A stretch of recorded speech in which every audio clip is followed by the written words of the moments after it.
Bemorning siydik nagiga stent qo'yilishida qanday qiyinchiliklar yuzaga kelishi mumkin?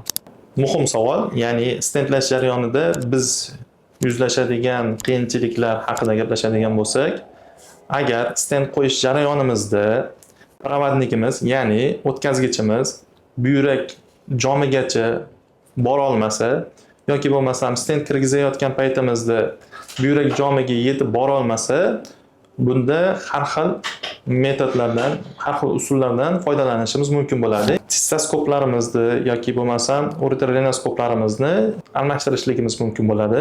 Odatda retrograd usulda qo'yilishga harakat qilinadi stentlarimiz. Ba'zi bir holatlarda antigrad usulda, ya'ni aytishimiz mumkin, stent qo'yish jarayonida bizda rentgen hamda ultratovush yordamida nazorat qilishimiz mumkin bo'ladi. Rentgen yordamida nazorat qilish osonroq, lekin ba'zi bir holatlarda qarshi ko'rsatma bo'lishi mumkin. Misol uchun, homiladorlikning erta davrlarida ularda ultratovush yordamida nazorat qilinadi, ya'ni buyrak jomida stentimizni bitta uchi G shaklda hosil qilganligi, ya'ni aylanganligi, joylashganligini ultratovush yordamida tekshirishimiz mumkin bo'ladi.